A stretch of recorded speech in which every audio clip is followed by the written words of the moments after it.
Good morning, and welcome to the 2021 ASFPM Conference and the AECOM Showcase. This year's AECOM Showcase is titled Building and Strengthening CTP Capabilities, Envisioning the Next 20 Years. During this year's showcase, AECOM is going to put a spotlight on the handful of amazing cooperating technical partners that are known as CTPs that we are working with. Each of the CTPs that AECOM will be showcasing today has their own unique story to tell, as they all have started on the ground floor and have since become a driving force within the National Flood Insurance Program. To tell you a little bit about myself, my name is David Rubenstein, and I will be the moderator for this year's AECOM Showcase. I've worked for AECOM, as well as dedicated my over 19-year career to working with the National Flood Insurance Program, mainly through production, outreach, and disaster assistance. In my current role, I serve as the Compass JV National Production Manager, as well as the AECOM CTP lead for the Flood Risk Solutions Department. The Flood Risk Solutions Department is dedicated to the success of the CTPs by providing a consistent level of production, quality, and risk management to our clients. The team that I will be introducing to you today, including myself, have over 100 years of combined experience working with an NFIP. AECOM as a company is excited to work with FEMA as they cultivate new CTP partnerships from across the nation. The pursuit of state, regional, and local partnerships by FEMA is evident by the multiple training and outreach activity FEMA hosts throughout the year, as well as in this year's ASFPM conference. There was a boot camp that was held yesterday. There is a session E4 that will be held on Wednesday afternoon, and Thursday's plenary session. All of them are centered around the CTPs. It is clear that FEMA is taking a giant leap to fulfill their CTP vision and mission statement of empower the communities to take action to reduce risk based on informed, multi-hazard-based data and resources. AECOM is pleased to be actively working with many of these CTPs to increase the awareness of flood risk to their communities by performing 1D and 2D BLE modeling, traditional H&H modeling, firm production, outreach, development of interactive websites, and disaster assistance. Presenting in the showcase today are a few of my colleagues who are leaders in their field. Daryle Fontenot will be presenting on the South Carolina Department of Natural Resources CTP, better known as SCDNR. Daryle will focus on SCDNR's vision and sustained leadership that has shaped the CTP over the last few decades. Daryle will highlight how SCDNR has embraced a partnership of sharing data with other state agencies to reduce the risk of flooding to the residents of South Carolina. Jane Thompson will be presenting on a very interesting CTP that AECOM is working with, as the Suwannee River Management District is neither a state, county, or city CTP. Jane's presentation will focus on the challenges of managing flood risk in this unique area of North Central Florida, while also planning for future economic growth. Dan Curley will be presenting on the Iowa DNR CTP and how they are using digital flood risk data and updated mapping based on LiDAR to all the communities in the state. The Iowa CTP has embraced the use of technology and innovation to reduce the risk of flooding to the residents of Iowa due to a catastrophic flood event that happened to their state a little over a decade ago. Rigel Ruker will be presenting on the Colorado Water Conservation Board CTP. The CWCB's mission is to conserve, develop, protect, and manage Colorado's water for present and future generations. CWCB has completed the entire risk map lifecycle, has embraced the use of data to reduce the risk of flooding to the residents of Colorado, as flooding is the most common and widespread of all natural hazards in the state. Last, but certainly not least, John Dorman will be providing a thoughtful presentation on the future of disaster flooding. Please note that there will be a Q&A period at the end of the presentations. However, feel free to submit your questions in Slido as the showcase continues. Without further delay, Daryle, the virtual floor is yours. Thank you, David. Again, as David said, my name is Daryle Fontenot. I'm a project manager at AECOM, also a PE and a CFM. I've been with AECOM for 17 years. I've got 22 years of experience in the FE program, over 30 years of engineering experience. I've been with AECOM for those 17 years and worked with the South Carolina Department of Natural Resources, CTP, for those 17 years. I have managed 27 countywide studies and 8 watershed studies as part of the South Carolina CTP program. So I'll be highlighting that program for you today. Again, I want to introduce you to the CTP Program Manager of DNR, Maria Cox Lamb. She will give you an overview, past, present, and future of the South Carolina CTP program and its accomplishments. And by the way, we want to reach out to Maria. She's just been recognized by FEMA's Federal Insurance and Mitigation Administration as the winner of the 2020 NFIP State Coordinator of the Year. So congratulations, Maria. After this video, we'll get into more details concerning the CTP's accomplishments and future endeavors. Hi, everybody. My name is Maria Cox Lamb, and I am the CTP Program Manager along with the State Coordinator for the Flood Mitigation Program in South Carolina. Since the beginning of the South Carolina CTP program, we have emphasized protecting lives and property. Over the years, we have provided additional data under our CTP program, integrated substantial damage assessment field data, and assisted in disaster operations. We have achieved this through providing our communities model-backed A zones. This also included a training on how to pull the BFEs from the models. We have provided firms that included parcels and building footprints where they were available. We've calibrated and evaluated our regulatory, non-regulatory products by using the data collected during our post-disaster substantial damage assessment work. So we've been able to use that elevation data that we collect in the field to actually augment and make our regulatory, non-regulatory products better. Also, we are using our extensive knowledge in regards to floodplain mapping, how water moves, all of that information to provide inundation maps for large scale disaster events. What started as a request to assist SCDNR law enforcement division with search and rescue has developed into being used by many state agencies and local governments to assist in disaster preparations, search and rescue, and evacuations. That's just to name a few. So the future of the South Carolina CTP program is 2D and a website we're building called the South Carolina Flood Impact website. We feel 2D mapping provides valuable information that when appropriate training is provided to local communities, it will benefit in relaying and identifying true flood risk. So we're working to convert our A zones to AE zones using 2D. The South Carolina Flood Impact website's a tool we're developing that will provide regulatory and non-regulatory information with the ability to download modeling data.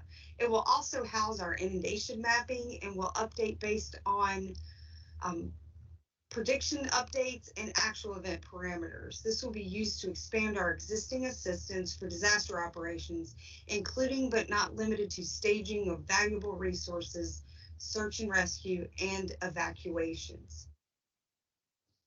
All right, thank you, Maria, for the overview of the CTP program. Now into the details of the program's accomplishments in the future. And by the numbers, the DNR became a CTP in September of 1999. There are two contractors currently working and assisting DNR. AECOM has been doing that since 2003. There have been 30 mapping activity statements that have been received by DNR, and over $47 million worth of funding has been received to date. Again, continuing into the accomplishment numbers, MapMod studies completed 46. That is all counties in South Carolina have a MapMod study completed for them. We have on the way 15 risk map watershed studies. 7 of them have been effective. 1 is preliminary, 7 are in data development. We have done some risk map conversion for 17 counties. We've also done 7 watershed flood risk projects as well. We've leveraged FEMA funding to acquire LIDAR for all 46 counties in the state. And we've also completed a LAMP project around the Congaree River levee area in the city of Columbia, the state capital. Now, just getting a little more deeper into the numbers. Again, we want to look at the how we've assisted DNR. We've completed 13,000 miles of H&H analysis, 1D, or 11,000 square miles of 2D modeling. Primarily, this has been for the inundation mapping and modeling. There are 7,000 square miles of special flood hazard areas been mapped. Over 4,500 firm panels have been updated. 62 flood insurance reports have been updated, and over 150 outreach meetings have been held through the history of this program. Now, South Carolina being a coastal state, we don't want to forget about the coast. There are 300 miles of coastal shoreline that has been updated. We updated the storm surge using the ASFPM and Suwannee coupled model. We also updated the overlay modeling mapping using WAFAs. And we've also on those coastal firm maps have put the Limois line too as well.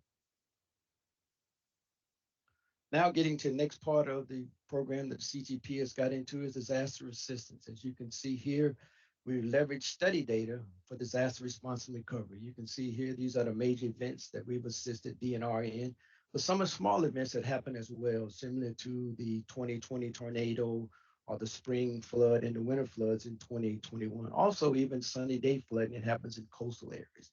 But you can see here the primary things we've assisted DNR in for these disasters has been stream gauge monitoring and analysis and inundation modeling and mapping, and anything we could do to assist law enforcement or state agencies get people out of the way and protect them. Now moving on to the future, what does DNR have to the future as they continue to develop? First thing is the South Carolina Flood Impact Site, inundation and mapping for action, as Maria mentioned in her video. Again, it's an easy access for flood information, a flood warning system, real-time mapping, state-of-the-art tools, integrating riverine and coastal hazards. The goal is to implement a statewide seamless system. Right now, we're using HMGB grant money as a pilot study as we're piloting one watershed riverine and one county coastal. We've also received additional funding for two watersheds from the South Carolina Department of Transportation grant that we're working on. And just to give you an idea of what the front page of this website is going to look like, this is it. And hopefully it will be going live in the next month or so. Now getting into some additional future things. Basically, DNR has received a special project funding from FEMA for the piloting of heat maps. They're basically going to use a special flood hazard area developed as part of the FIS. We want to provide a more visual that does not have defined lines. This indicates that risk reaches beyond the lines depicted on the firm. So this will be a GIS-based tool for outreach so people can better understand their true flood risk. Next project we have that's been funded, a special project funding, is the Watershed Portal Story Maps. They will be developed for watershed studies. They will assist in engaging stakeholders and strengthening local and relationships and increase risk awareness. They will keep locals up to date with the study that's in process and also empower local officials by providing tools and resources to assist in their decision making. And we're looking forward to getting this implemented in South Carolina. And really the future is also to keep going beyond traditional flood maps, changing the message from in or out to low, moderate, and high flood risk. We want to create flood risk products that assist in relaying true flood risk. Now, this is a lot that's been accomplished by DNR, but it hasn't been done by itself. There's a partnership between DNR and FEMA, but there are also additional partners that have helped in the success of this CTP. There's a South Carolina LIDAR Consortium, which basically leveraged FEMA funding to acquire LIDAR data for the state. There's the South Carolina Department of Transportation, where DNR has received a research grant for the South Carolina Flood Impact website. DNR provides modeling data for the DOT Scour project. Then there's South Carolina Office of Resilience. There's a cooperative agreement for the use of existing and new TD modeling. ACOM recently completed a comprehensive watershed study for the South Carolina Office of Resilience. And what we did was we leveraged the existing 2D modeling that we did for DNR. And then DNR, in turn, will be able to leverage the 2D modeling that we created for the Office of Resilience. So they could basically provide her more data for the inundation mapping process and other flood risk data for South Carolina. DNR was also made a part of the project review committee that went through the process of developing that flood mitigation plan. Also, DNR submitted 2 planning projects for CDB mitigation funding. Now, the big thing always been not much to get done without very successful if you don't have adequate funding. So here are the current funding sources that DNR has. There's the FEMA flood risk map funding is primarily the major one. There's the HMB grant that DNR has now. There's the DOT research grant. There will be CDB funding through the South Carolina Office of Resilience. And they've been feverishly working on establishing a dedicated state funding source and hopefully getting closer to that. Now, just to kind of wrap it up to the end, look at the long-term program goals. And this is the purpose of the CTP, is to protect lives and property. We want to make sure we assist in disaster operations. We want 2D mapping for true risk, flood risk identification, converting all A zones to A zones, as Maria mentioned in her her video. And then there's a South Carolina impact site, which will have regulatory and non-regulatory flood data access, downloadable hydraulic modeling data from any MapMod study forward, and then inundation mapping and data for large-scale flooding events. Now I've got basically 3 points I want to make as we come to a close here. The first point is, here's the contact information for DNR and for AECOM. If you're interested in knowing anything about CTP or joining CTP, give us a call and we can be glad to assist you in that. Second point is, AECOM is committed to the success of the South Carolina CT program. We've received recognition, as you can see, for outstanding service to DNR for the 2015 flood, the Hurricane Matthew and Hurricane Florence events. These awards were greatly appreciated, and we believe they are representative of AECOM's commitment to the success of DNR. The last point I want to make is a great relationship has been developed over the history of our service to DNR, and we will continue to develop this relationship into the future. AECOM looks forward to the opportunity to use our CTP experience and expertise to build other great relationships with other communities that want to become CTPs. That's it for the South Carolina highlight. Thank you. Now on to the next CTP to be highlighted. It will be the Suwannee River Water Management District in Florida. Jane, take it away. Thank you, Daryle. Good morning. My name is Jane Thompson. I'm a Florida Water Resources GIS manager with AECOM, and I'm joining you today from the Sunshine State. This morning, I would like to showcase one of our CTPs, the Suwannee River Water Management District. AECOM has been working with the Suwannee River Water Management District for almost 20 years. Personally, I performed my first flood insurance study with AECOM for the Suwannee River in 2005 and had the great privilege of studying the entire district. Our work with the district led me to join the FFMA as well as ASFPM. I earned my CFM in 2009 and have dedicated my entire professional life to making Floridians aware of their true risk when it comes to flooding. Here in Florida, our water management districts are so diverse that in 1972, the Florida legislature established 5 water management districts that 4 years later were empowered by the electorate to assess ad valorem taxes to fund the management of the state's water and related land resources to benefit the citizens and the environment. The 5 water management districts are Northwest, Suwannee River, St. Johns River, Southwest Florida, and South Florida. The Florida Department of Environmental Protection has oversight with the 5 districts, each of which has unique characteristics that require unique solutions to problems within each of the focus areas. The Florida Division of Emergency Management has the responsibility of administering the National Flood Insurance Program for the state and works hand in hand with all stakeholders attending in-person and virtual public meetings. During FEMA's MapMod program, 3 water management districts opted to cooperate with the FEMA in the CTP program: Northwest Florida, Suwannee River, and Southwest Florida. AECOM supported all 3 districts. Each district had different needs at that time. For instance, with USGS topo as the best available, Suwannee River decided not to redelineate, but apply the vertical datum conversion and update cross-sections and BFEs. Southwest Florida had detailed watershed studies and mapped them to the 10th of a foot, showing basins, nodes, and links from the models. Northwest Florida studied specific streams in detail using HEC-RAS and performed redelineation of all studies based on best available topo, and were the first in Florida to study the coastal floodplain in detail. During FEMA's Risk Map program, Northwest and Suwannee River were the only 2 districts that chose to remain in the CTP program. While Southwest Florida opted out, they continue to study their watersheds at a detailed level and submit those studies in collaboration with the counties through the MT2 process. AECOM continues to support the Southwest Florida Water Management District through their watershed management program.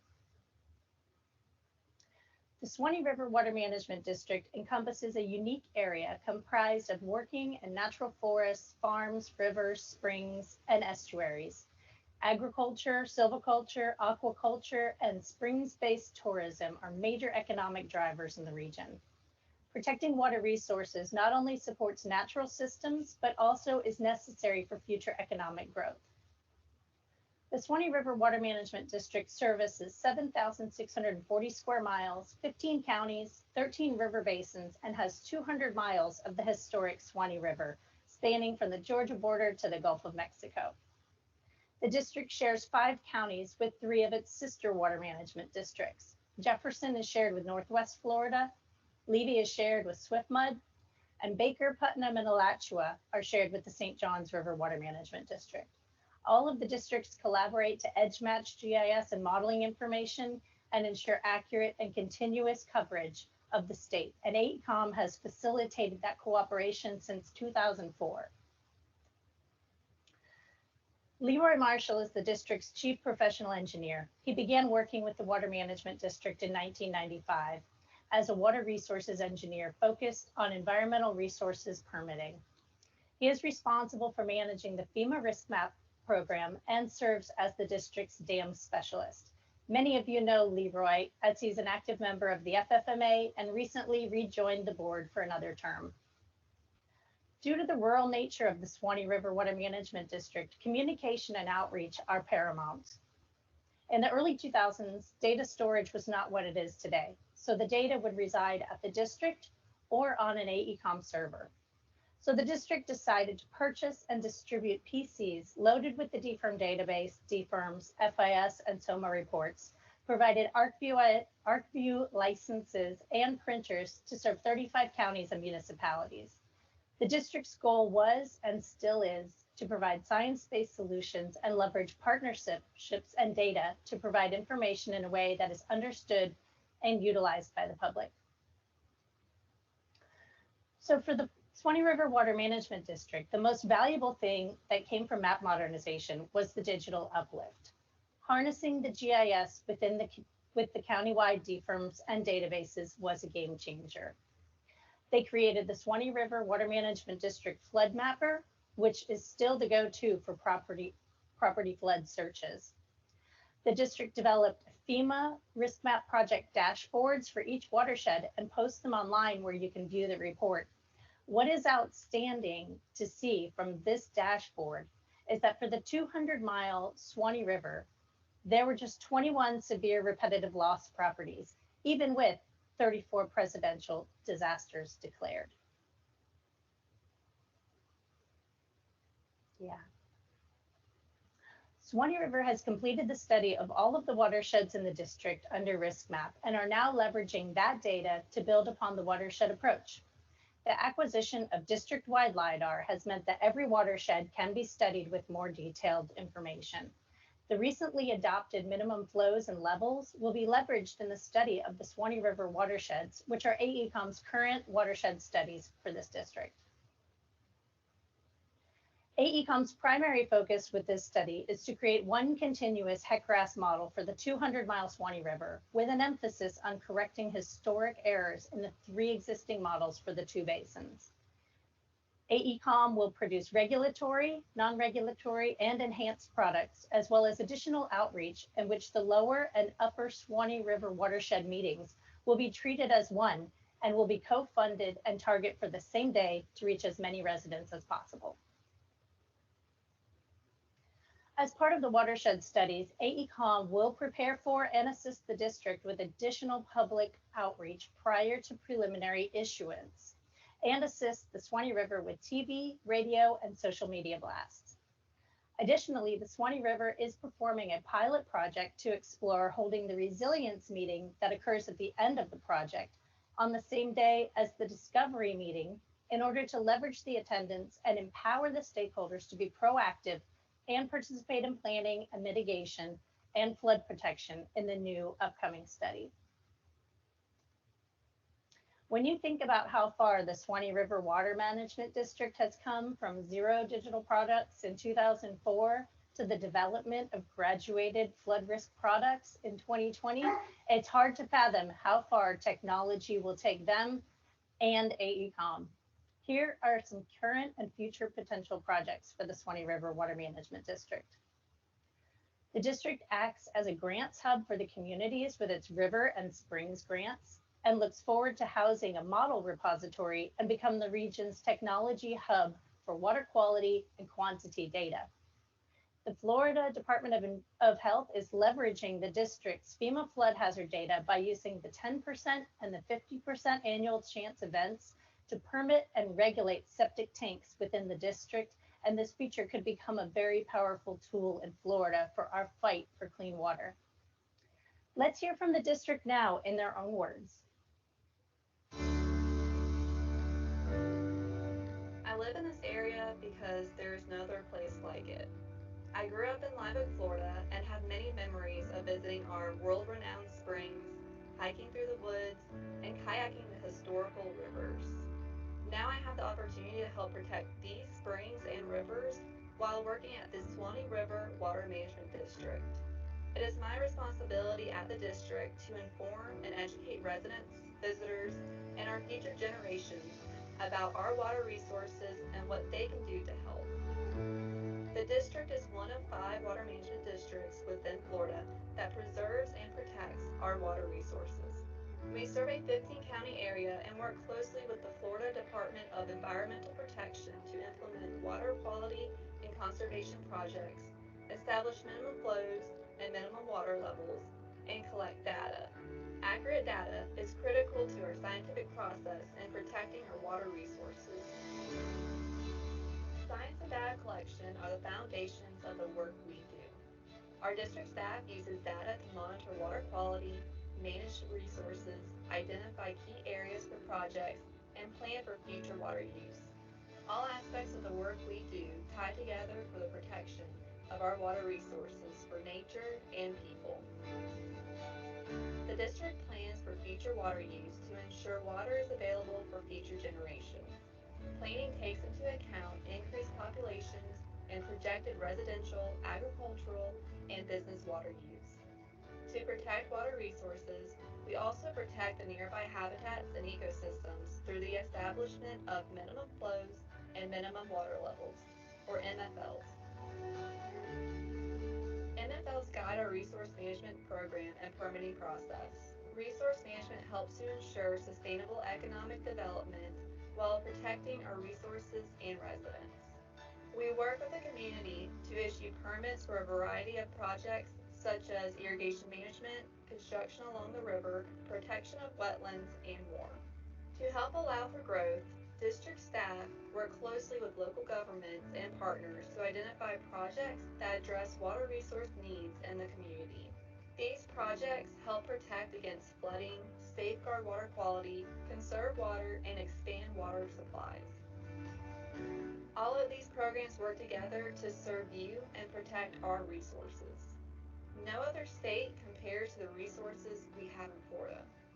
And no other area in Florida compares to Suwannee Valley.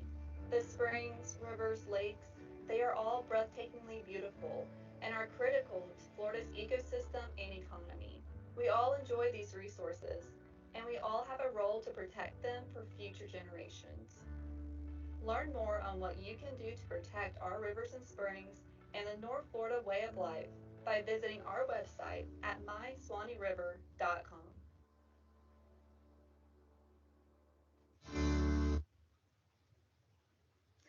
And what a way of life it is. Thank you for taking the time to listen to my story about the Suwannee River Water Management District. If you're interested in learning more about them, you can find them at the mysuwanneeriver.com. If you want to learn more about becoming a CTP, just give me a call. One shout out to the Florida Floodplain Managers who will be hosting ASFPM 2022 next year in Orlando. We hope to see you all there. And now I'll pass it on over to Dan on the Iowa DNR. Good morning, everyone. I hope you're doing well, and thank you for joining us this morning. My name is Dan Curley. I serve as one of the project managers for AECOM in supporting the Iowa DNR CTP, and I'm excited to be here today to talk to you about the Iowa DNR. A little bit more about myself. I've been with AECOM since 2005, where I began as a GIS specialist, working on FEMA floodplain mapping and various flood studies. And I've been doing that type of work ever since, pretty much. So I've been managing specifically the Iowa DNR CTP task orders for AECOM since 2017. And again, I'm just excited to be here to highlight the great work that Iowa is doing and has done over the many years, and how we at AECOM do our best to support that program. We'll start with the summer of 2008, when devastating floods hit most of the state of Iowa. This photo on the right here shows the city of Cedar Rapids. This is kind of a famous photo. It's a devastating photo, but it does show the tremendous scale of the flood and the devastation. So it's a great reminder. The map on the left here shows the blue counties that were included in the disaster declaration in 2008. So that's 83 of the 99 counties in the state. So pretty much imagine the entire state is underwater, or the vast majority of the state. And to make matters worse for the state of Iowa, nearly a third of their counties had no flood maps. And about half of the counties that did have flood maps were referencing old engineering models that were 20 to 30 years old. So as you can imagine, that was a big eye opener for the state of Iowa.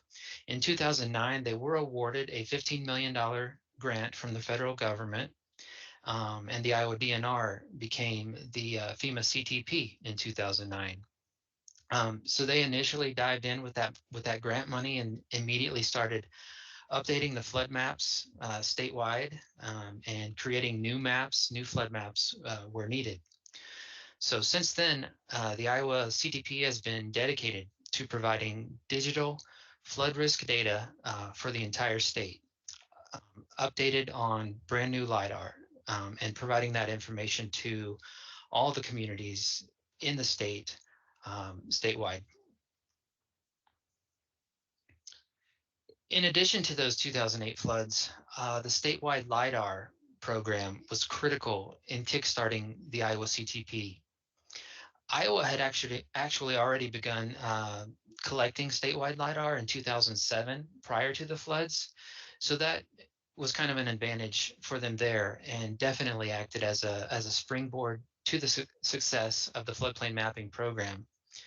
In 2010, the DNR partnered up with the Iowa Flood Center and the University of Iowa, as well as the U.S. Army Corps of Engineers and other contractors, to start producing a statewide seamless coverage of one-dimensional model-backed base-level engineering data for the entire state. So basically, their goal was to have a model for every single stream in the state that drained at least 1 square mile of drainage area. So basically to update all of the Zone A streams throughout the entire state, as well as to redelineate as many of the Zone AE enhanced stream reaches as possible, and starting with those 85 disaster declared counties was critical.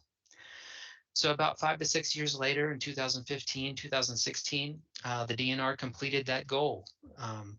They modeled the entire state of Iowa, and they made that data available to their communities through the use of the iowafloodmaps.org website that you see on screen there in the lower right. So providing that data to their communities, and also beginning that process of updating their flood insurance rate maps statewide was critical in 2015. So next, I'd like to share a short video provided by Scott Ralston, who is the Iowa DNR CTP Program Manager. It's an exciting time for Iowa and for the floodplain mapping profession. Iowa's statewide floodplain mapping program began over 10 years ago following the devastating 2008 floods. Now, with annual funding from FEMA through a Cooperating Technical Partnership, or CTP, the DNR is embarking on the next iteration of floodplain mapping. The DNR's two-dimensional base level engineering statewide floodplain mapping program. As Iowa DNR's CTP program manager, I would like to comment on AECOM's involvement in our floodplain mapping program. AECOM has been working for the DNR floodplain management section since late 2011. So AECOM has worked consistently for the DNR and has done a very good job. They also did some 2D BLE work in Dickinson County in the Great Lakes area up by Okoboji. And that work actually was issued as revised preliminary maps and is being incorporated into their regulatory products. So we appreciate AECOM's consistent, high quality work for the DNR. So the amount of work that the CTP has accomplished in the last decade is just amazing. Just within the last 7 to 8 years or so, over 50 countywide studies have gone from draft through regulatory effective map adoption. And to me, that's staggering. Just to think about the amount of community outreach that took place over that time period is tremendous. Um, Over 300 community meetings reaching over 3,000 attendees. And AECOM has been pleased to support the DNR along with their other contractors with data development, due process management, and outreach. For their work, the DNR's accomplishments even earned them a CTP Recognition Award in 2019 for excellence in outreach and communication. As Scott had mentioned, we at AECOM completed a pilot study for 2D BLE modeling just last year. The purpose of this project was to provide some communities in Dickinson County with some additional data to support their regulatory products that were in prelim development. So the purpose of the pilot study was to assess 2D BLE as an approach, as a way to map disconnected low-lying localized flooding in certain areas. The communities had noted that the one-dimensional statewide mapping that the DNR had completed was great, but it was missing some of these low-lying areas and some water bodies, some ponding, some localized flooding that often occurs. So we thought that 2D BLE might be a good option to test out in this area. And it turns out it was a tremendously successful way of providing model-backed identification of all potential areas of flood risk within this project area. So AECOM and the Iowa DNR held coordination meetings with the communities and provided the models and the mapping to them for use in their local floodplain management. The communities were so pleased with the results of the study that they have decided to actually incorporate that flooding on their flood maps. And that brings us to where we're moving currently as we speak within the state of Iowa. This year, the state is beginning a new project to develop two-dimensional base level engineering statewide. So this initiative will use today's latest innovations, today's latest technologies to build an even stronger foundation of statewide floodplain mapping for the state of Iowa. AECOM is super excited to work with the Iowa DNR to support this 2D BLE modeling out effort, to support them in outreach and the creation of flood risk products. And we're just really looking forward to kicking off this next phase of statewide mapping. And I mentioned the statewide mapping as a foundation, and I think that's an important point. If you're thinking of becoming a CTP, it's something to think about. Starting with a strong foundation is critical. For Iowa, first it was the statewide one-dimensional base level engineering, and now they are moving forward and building on that foundation with 2D BLE. So it's no doubt the Iowa DNR is positioning themselves to become a leader in utilizing future innovations in flood risk data sets. The data from 2D BLE, for example, can be enhanced and built on to create probabilistic flood risk analysis to generate flood hazard and flood risk data that can be aggregated down to the structure level and to the neighborhood level. That data can aid in local planning and cost benefit analysis for mitigation projects and flood protection measures. High resolution damage curves can also be used in communities to show hotspots throughout the community where they might be able to, just by increasing development standards slightly in some areas, they might be able to show tremendous reduction in losses due to flooding. So communities such as Cedar Rapids, which were the hardest hit by the 2008 floods and are still actively working to improve their flood control systems, those communities can use the data such as the graduated flood risk, the full risk profiles. So not just the riverine flooding, but also the pluvial localized flooding, the residual risk that might exist behind levees and other flood control structures, and of course the site-specific, building-specific risk information that I'm sure every homeowner is looking for. So the Iowa DNR is continuing to be proactive and will be proactive in riding the wave of big data and better technology, and continuing to strengthen their foundation of statewide floodplain mapping. And AECOM is just excited to support them in producing better tools, better data that their communities can use to reduce risk over the years and to become more resilient for a long time to come. So in closing, thank you for your time again. And if you have any questions at all, please feel free to reach out to myself at AECOM or Scott Ralston with the Iowa CTP. We'd be happy to talk to you about the work that Iowa is doing and how AECOM supports that program. And with that, I thank you for your time, and I will turn it over to our next speaker, Rigel Ruker out in Colorado. All right, so now what you've all been waiting for is to hear about Colorado, correct? My name is Rigel Ruker. I am a Water Resources Program Manager. I have been working on H&H type work for over 18 years. That includes flood risk analysis, drainage design, levee certification, flood mitigation, etc. And I'm going to talk a little bit about the CWC efforts that we support. So a little bit about CWCB. A lot of you may remember Twee Patton, who was the one pushing CWCB efforts for a while. Terry Fade is now taking that over, and she is leading the charge for what we're about to talk about, which is looking at the state of Colorado. As you can see on the left, there's a lot going on. So she's got a lot on her plate. But she's got a lot of support. We're supporting her with a couple other consultants, and we all try to work together as one team, moving it all forward, trying to do the best we can for the state.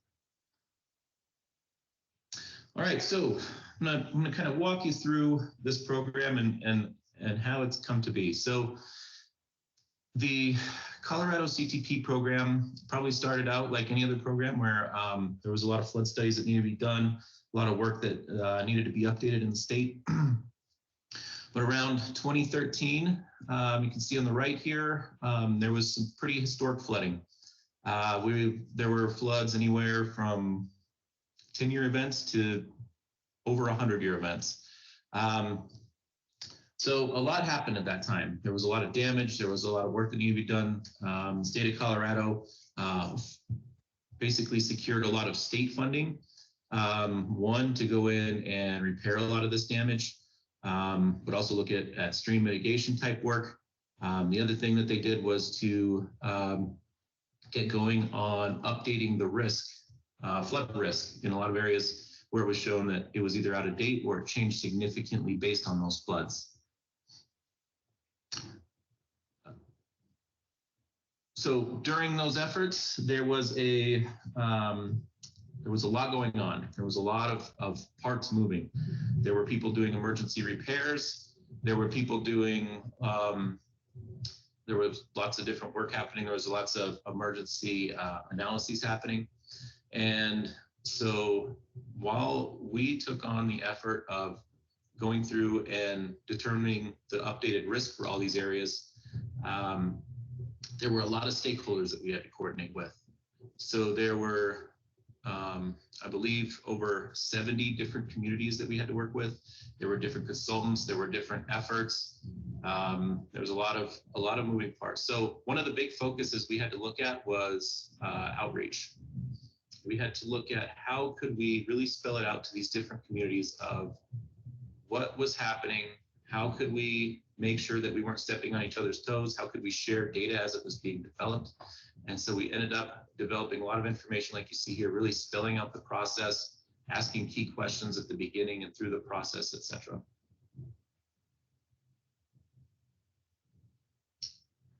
The other thing was making sure we got easy access to this information. So if you look on the right, one of the things we thought about immediately was homeowners. Once we started developing information, how could they get access to this information? So we developed a site where they could basically plug in an address and get basic information on their home. But we also did that on a county basis for everyone else. You know, the reason for all this was we recognized that all this data being developed, one, we didn't want people to need advanced knowledge to be able to utilize it and access it. We wanted it to be easy to use, easy to access. But we also wanted it to serve as a record for everyone to understand what was being produced.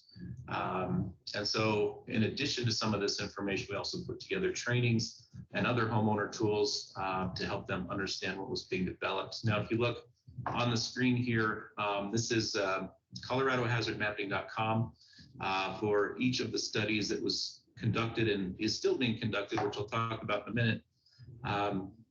Developed a story map type site on a county basis, which can basically walk anyone through, one, what studies are being conducted, but what are the results? What is the changes since last firm information, depth. We're utilizing depth grids so that people can click and see what the depths are at calculated locations. Same with water surface elevations, zone A's, AEs, etc. Instead of having to go to a typical FIS report and try to determine what a water surface elevation is, they can come straight here on our website, click and get it pretty quickly. So a lot of good information that is easily accessed by everyone.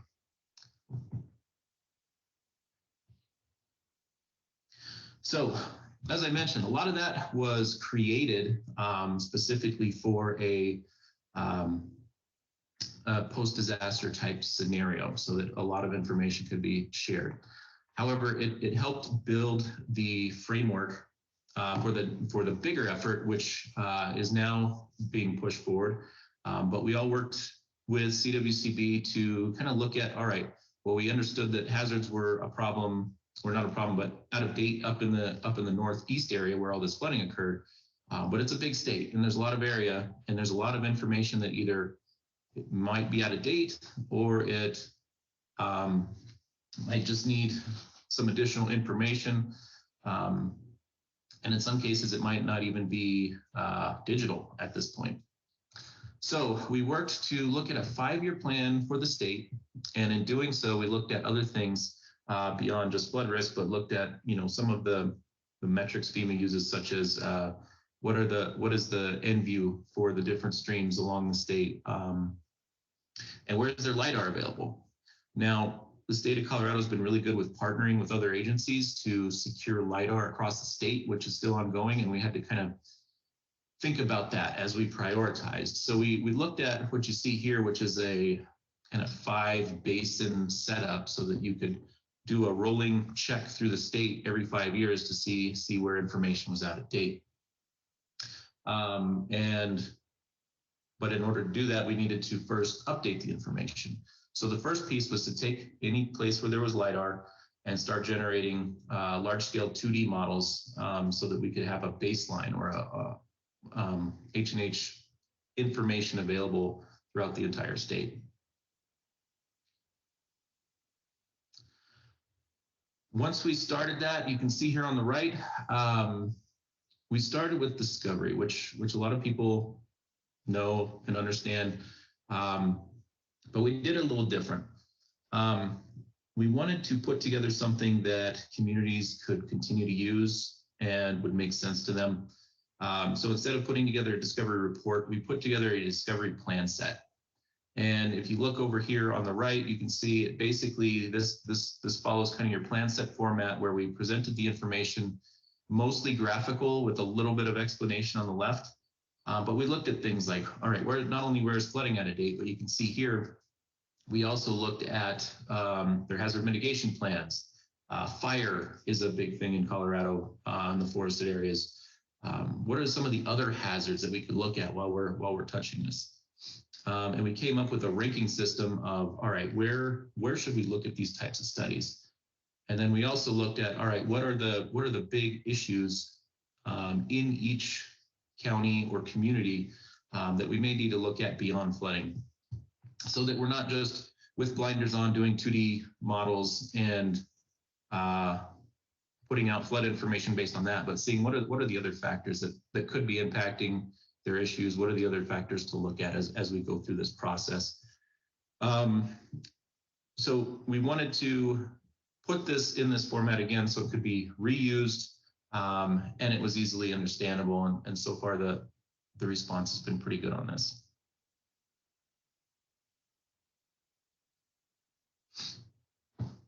So as we're going through that, you can see here on the right, this is just one of the things we've put together through this process as we're going through these, which is, this is an all hazard map. One of the communities we worked with was really interested. They said, yeah, we like you're looking at all these hazards, but we want to see it all in one place. And they actually had 1970s maps that were all hazard maps, and we made them digital forms. So we looked at landslides, floods, avalanche, and wildfire, and gave them a composite risk. And then, like everything else we've been doing, we've been making it digital so they can easily get to it, access it, use it pretty quickly. Another thing we did in the same county, they recently had a big mine spill. And when that mine spill occurred, they didn't know how long it would take for it to get down to further into other communities. So we put together a calculator where they could look at, all right, if it's flooding at a specific level and some type of, doesn't have to be a mine spill, but some type of contributor happens, how long does it take to get down to another area? And then another thing, and I'm just giving some examples here, is, you know, there's a lot of LiDAR being flown in the state. And when new LiDAR is flown, there is a process for using LiDAR for LOMAs. And so we came up with a process to use any LiDAR flight to look at that on a mass scale, take your full LiDAR set and look at where are LOMAs applicable within that footprint all at once. And we put a how-to together for that, both in paper and a recording so that people could see it. But we've done other stuff, as you can see on the left, through that process, given different support. One other one I like to note is one you see down at the bottom left of the screen, which is snow melt. We had record snowpack that same year, and the community was interested in how they would know when to have to close roads and what roads they'd have to close. So we were able to forecast how much snowpack would come down or would melt, and when and what event that would be, so they would know which roads to close. And to even cap that off, there was a burn scar in that watershed, so we had to see what the impact of that was. So a lot of cool stuff that we're doing on top of just looking at the flood risk. The state is continuing to also move forward with more than just looking at analysis, but they're kind of taking ownership of the LOMAR review cycle. And one thing we were able to help them with is generate not only the plan for that, but again, with the website that we have, we were able to put together a website documenting what the process is for that. And also some of the checklists and things that they're able to use for that program. So basically, we're able to work with them to help get that program up and running as well. So all that information being developed, you know, the state looking at all this flood risk. It's not like we finish it and we're done. What are the next steps? So there's a couple tools that we've helped develop to help them look at the future. One is what you're seeing here on the right, which is looking at some of the different factors that impact why maybe a flood study might be needed. One is CNMS, number of stream miles, population, etc. Well, we've made a rankable web tool for CWCB to look at that information and see where the issues might be. Not only that, but the rankings may change. So you can go into each different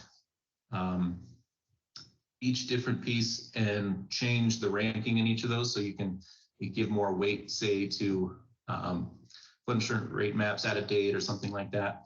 But then if they're interested in seeing what factors are really affecting a county and why it's showing up as a high level, they can go into each one and get a little report of what those factors are for each. The other thing with the kind of future using this information, so again, a lot of 2D information happening. CDOT within the state is also doing a lot with 2D. A lot of other federal agencies are starting to do a lot with 2D. We're working with a group. So a bunch of us formed a group in Colorado called the Colorado 2D Consortium. And we use that to look at what types of studies are happening, what information is being developed, and how could we use that to really make sure people are informed and able to use that data. So far, we've looked at 2D floodways and given FEMA recommendations on how we think 2D floodways would need to be developed, managed, etc. And then we've gone all the way to the point of developing trainings on that information for local stakeholders. We've also given recommendations on, similar to what you've seen, using a lot of digital information. But we're still continuing. And one of the things we're looking at coming up, I should mention we also did a rain on mesh recommendation. But the next step is likely to look at large scale data, how to work with it internally and externally, how to disperse that information, how to get it out for use, and how to use it for small studies types of things. So a lot of work still yet to come, a lot of recommendations still to come out of that group. And as we're working on those, the next steps for a lot of these, say, counties and areas that now have a lot of good 2D information, have a lot of other information, is continuing to focus more on those other risks, how they impact, what their impact is to flooding, what are some potential mitigation efforts, looking more at like planning type information for those different counties and communities, and how they can use all this information and how we can get them to that next stage of being more resilient.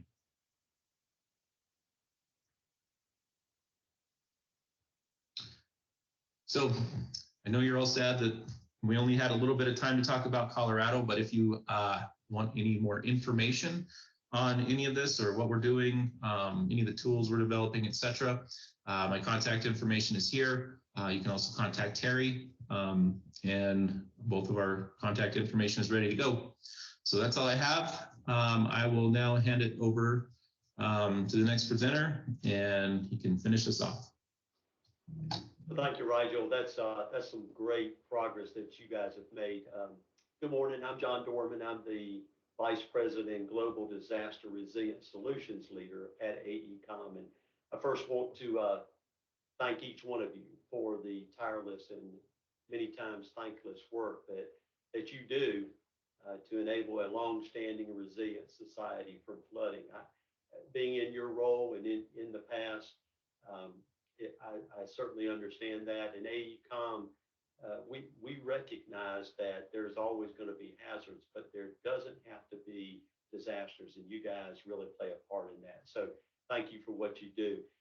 Just a little bit about myself. Prior to coming to AECOM about a year ago, I served as the Assistant State EM Director for Risk Management in North Carolina. It was the founding director of the North Carolina Flood Risk Management Program from 2000 to 2018. So it's great to be back with y'all.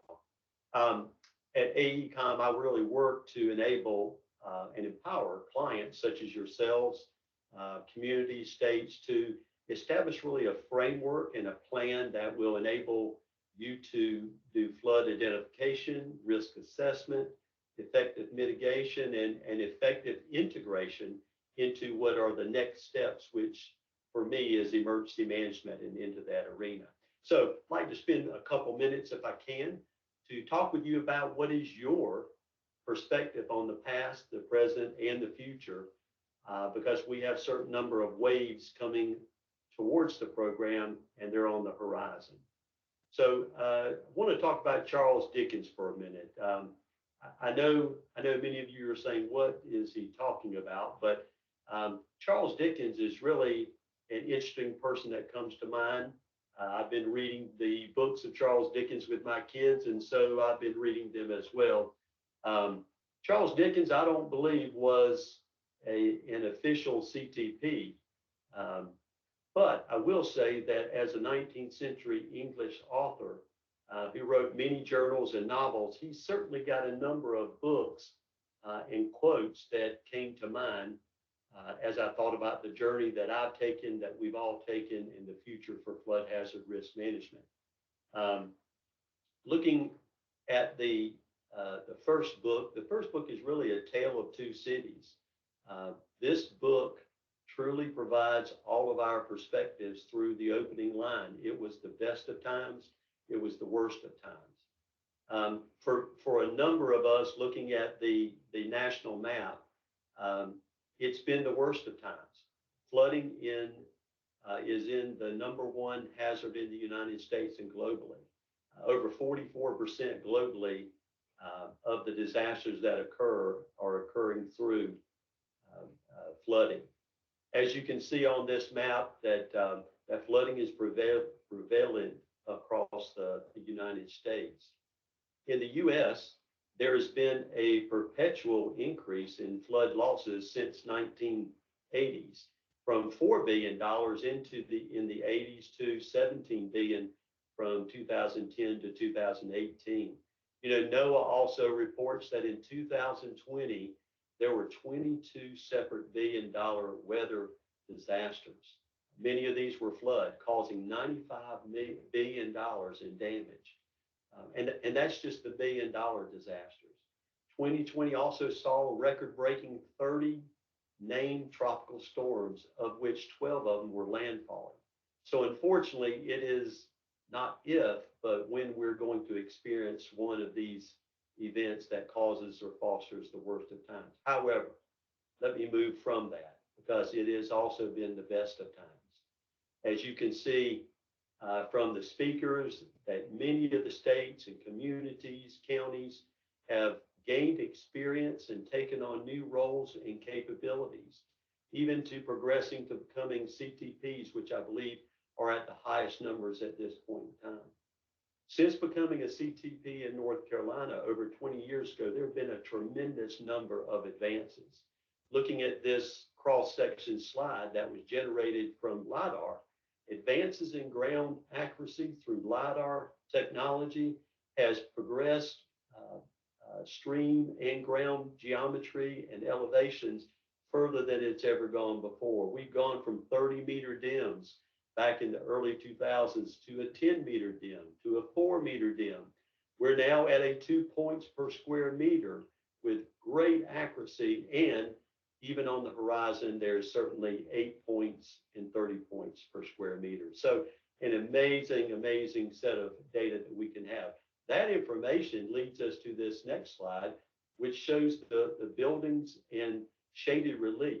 Advances in geometrics and data manipulation has enabled time and cost-efficient asset identification and impact assessment. And that is truly important. It's not just about showing where the flooding is, it's what's going to actually occur. So data, geomatics, data analytics have all allowed us to do that. Looking at this next slide, it really also shows the advances with hydrologic and hydraulic modeling advances. Looking back at 2000, we were dealing with 1D approximates. Then we moved to 1D limited detail studies with base flood elevations. We're now at the point of 2D modeling and the ability to provide probabilistic flood risk analysis. All of that really gives us a much greater accuracy and precision than we've ever had before. Looking at this next slide really starts talking about what are some of those advances that we have through this. We have the ability to show, and you can see on the top side is actual flooding, and you can see the arrows where we have several buildings and points on the ground, and the one below that is actually the modeling, and how the modeling and the real-time comparison are spot on. That's just amazing. The identification of effective projects for mitigation is also another one on that next slide. And then finally, one that is of greatest benefit is dealing with emergency management and the ability to show real-time flood mapping. And on the next slide, you can see here, this is really the identification of different buildings, moving past, as Rigel was talking about, moving past just flood mapping and flood identification to all hazards mapping. This next slide, as I was mentioning, also speaks to really what excites me the most, and that is taking flood hazard and flood risk information and integrating that into real-time response as well as preparedness. This is where we as floodplain managers can really start saving lives. And I think there's great value to that. And it's great to see, I think as Daryle showed in South Carolina, they're progressing forward with this as well. So, you know, that's one perspective Charles Dickens provided, but I think another great one is that in the book of Great Expectations, it really starts speaking of a coming of age. And looking at the program across the nation, it is at the point, I believe, to move further into other influences that the flood mapping can do. As you've heard, there's a national mapping program funding. That funding at the present time is at its peak over the last 20 years. These funds enable CTPs to grow. It also enables those communities that want to dip their toe into taking on CTP delegation. However, there's a number of new significant drivers and waves that are on the horizon that can be a great opportunity for CTPs and the nation. The Biden administration has placed focus and funding on implementing preeminent risk reduction and resilience from future climate-induced flooding. This is a dramatic change, and I believe this is a great opportunity that we should each take a hold of. Also, the administration and Congress, through the 2017 Stafford Disaster Relief and Emergency Assistance Act, significantly increased the available funding from year to year for FEMA's BRIC program, the Build Resilient Infrastructure and Community Program. So large funding allocations are on the horizon that will enable us to do much more mitigation and resilience. And then finally, as many of you have heard, Congress is currently working through a climate resilient infrastructure bill. This bill, looking at approximately $2 trillion, allocates funds to upgrade and build new clean infrastructure, as well as structures that can be climate and storm resilient. So I would just say it is clear that the flood hazard risk management programs across the country will be a critical component to implementing these drivers that are waves in our near future. Finally, Charles Dickens provides another quote out of Tale of Two Cities, and this really to me is a charge to myself and to you as floodplain managers. It is a far, far better thing that I do than I have ever done. Many of us will be traveling to the coast. You can see this next graphic kind of tells us that as we travel to the coast, we'll have small and big waves. However, each of us may have a different perspective on that. Some of us may see the wave and have no equipment, no training, and we'll see that as an ominous, somewhat unusable item that we should avoid. Others of us who may be in the surfing realm, who have good training, good equipment, well, we'll see this as the way that we need to travel and take ourselves farther than we can before. So it's important to note that waves will always be on our horizon, waves that are good opportunities, and then also waves of peril. As you can see on that previous graphic, that communities that utilize the opportunities that come about before and after disasters will certainly reduce the loss of avoidance in the future. So as we move forward, there are some threads that I just want to close on. One, there's a wave of needs that's coming about for flood modeling, risk assessment, and effective mitigation. There's also a wave of opportunity to go farther than your program has gone before, funding and other opportunities. And that could be starting as a new CTP if you're thinking about that, as well as expanding into other areas of great value. Your perspective on the waves is heavily influenced by your experience and current capabilities.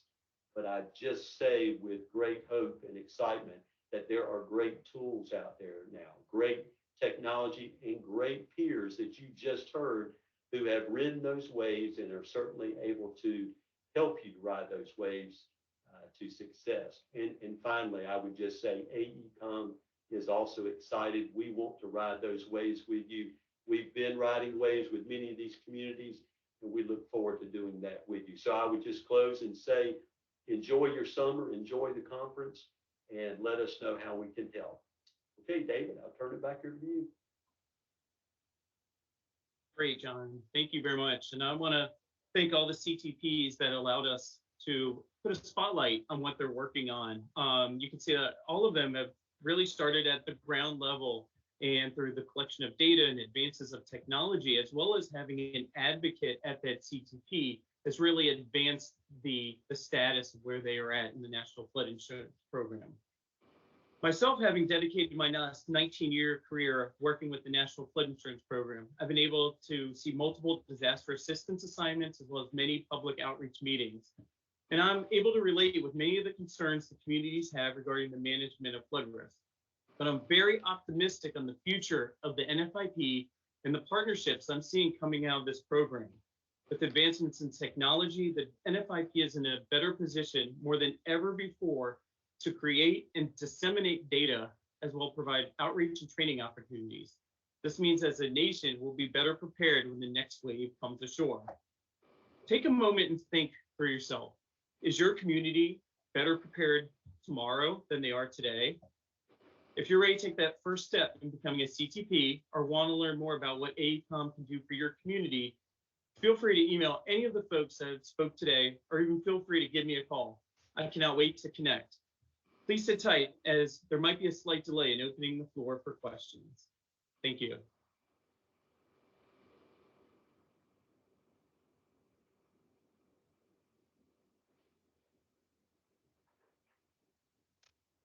So, Dave, we have a couple of questions. Great.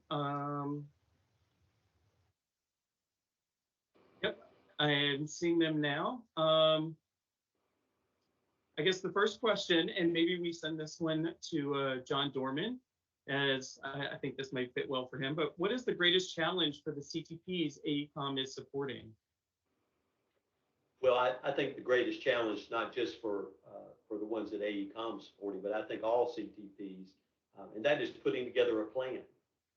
You need to have an understanding of where you want to be, where you're heading, and how to get there, and putting it into a process that gives you an understanding of how to fund it, how to work efficiently through that. And AECOM has the great capability to carry and put together a plan for you. So yeah, I think that's the biggest thing, is first getting that plan in place. And I think once you have that, then you've got a target and direction how to do it. Great. Thank you, John. Daryle, I actually have one for you. SCDNR has been working on post-disaster relief. It seems like almost every year there's a hurricane or a major flood event that strikes South Carolina, and it tends to be around Maria Cox's birthday. If everyone is looking to send her a present, that's when they tend to hit. But what do you see as the program manager for SCDNR that ACOM contributes the most disaster relief? One of the things that I was impressed I heard from Maria is based on the depth and analysis grids that emergency personnel are able to put emergency response vehicles and life-saving equipment in certain areas based on the depth and velocity grids. But what do you see as the program manager for SCDNR as the greatest contribution that ACOM has to SCDNR? I think the greatest contribution we can make is our technical expertise to the ideas that DNR wants to accomplish. We were able to take the inundation modeling, the 2D, and apply that to what they wanted to do as far as getting law enforcement information, as far as where people were going to be in danger at, where they could post equipment at to rescue people, to try to give them warning so they wouldn't have to be in a rescue operation all the time. So our technical expertise, the development of the 2D modeling that we've been able to use has been greatly. And then I think we have a great working relationship. So we're able to kind of work and bounce things off of one another and come up with the right plan to move forward. Great, thank you, Daryle. The next question I have under Slido, and I'll direct this one at John Dorman as well. Just maybe you can bring some historic information working with the North Carolina CTP, but how are the CTPs funded? Well, most CTPs are funded through FEMA, which is a great opportunity. Many times states are having difficulty, or communities are having difficulty pulling funds together, at least initially. And I think setting up as a CTP and putting that request into FEMA will certainly get one of the supporting firms such as AECOM to help them through that. Once you're able to start putting a program together, there's great opportunity in financial partnerships. And North Carolina at the time was able to actually partner with other agencies on similar value data. We actually drew in a little over $200 million towards that. So there's always an opportunity to partner with others, and we can certainly help with that. Great, thank you, John. Jane, I didn't see any more questions in the Slido, but I have a question for Dan Curley, unless there's another one that I'm not aware of. Okay. Nope, that's it, David. Great. So Dan, little information about the Iowa CTP that I'm hoping you can maybe tell a little bit to the audience is Iowa kind of was triggered from a catastrophic flood. And I still think it's hard to fathom, over 90% of a state having flooding issues. But they've really embraced technology and kind of rapidly increased from where they were, a little over a decade ago now. And you talked a little bit about the future, but what's the kind of community outreach and the aspect that Iowa DNR has that kind of takes that next step? Are they, they have the website, but what else are they doing to kind of display this information, disseminate it to all the residents of the state of Iowa? Sure. Yes, the Iowa CTP does have their website that they have set up through the Iowa Flood Center, the iowafloodmaps.org, which is an online data map viewer for viewing the ongoing projects, the models, the mapping. So they're able to see that information live and share that and disseminate that information with their citizens. With the next phase of 2D BLE, that process is happening right now. It's just now kicking off. But I do know in Iowa's vision, in their methodology, they're planning to ramp up another online viewer to share the 2D BLE products and those data sets, and also host quite a lot of another round of outreach meetings, public meetings to talk about BLE, to educate the public, and to really work with and coordinate with the public on the incoming data, the new data. Great, thank you, Dan. one of the topics that I'm really interested in is climate change. And Rigel, I'm hoping maybe you can provide a little bit more information on what the Colorado CTP is doing. Sure. So as a CTP, we're still in the early stages of discussion on that. But the state of Colorado has been really interested in climate change, been coming up with some information related to that. So what our plan is to start looking at that at discovery. There's a lot of good climate change tools, and I know in our company we have a lot of good climate experts. And what the plan is what we'd look at is potentially what could the impacts of climate change be on, say, precipitation, and kind of like if you're mapping the 1% plus or minus on a 1% flood, you could also look at what are the pluses and minuses from climate change, and how could that impact different communities. Great, thank you, Rigel. And then Jane, the last but not least, to follow up on the Suwannee River, what are you guys doing? I know there's a lot of economic growth, very large agriculture boom. I was just down in Florida, enjoyed the nice sunny weather, but can you give us a little bit more on the future and what's kind of sculpting the Suwannee River? Mm-hmm.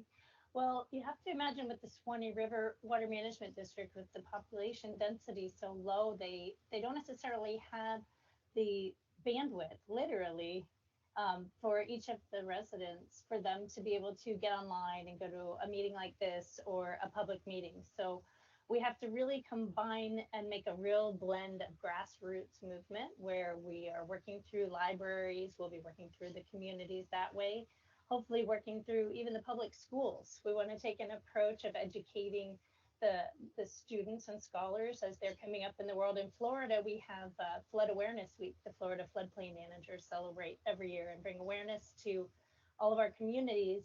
And that's going to be a big player in what we do in the Suwannee River, is to reach as many people as we possibly can. Great, thank you, Jane. There was one more question, David, that came in. Okay.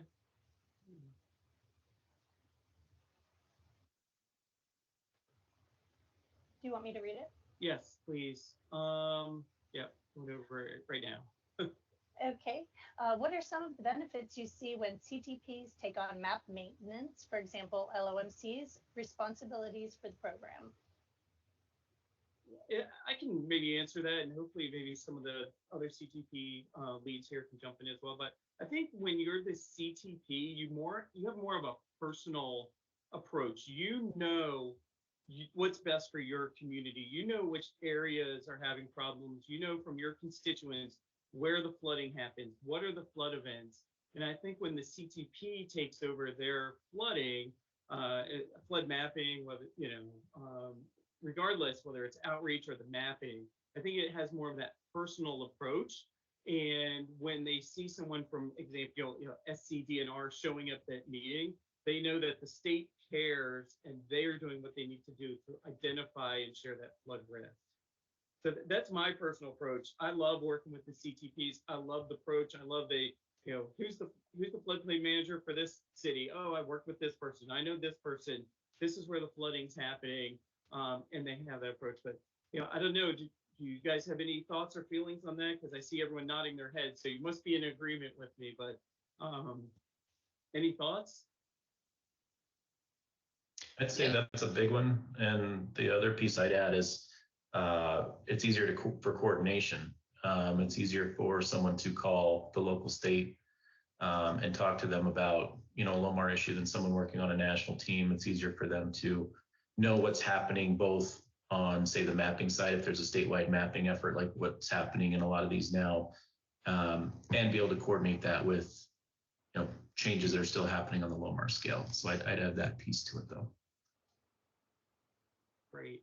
And John, you worked with North Carolina. What did you see kind of being on that state side that you were able to provide as a benefit as the CTP to your community?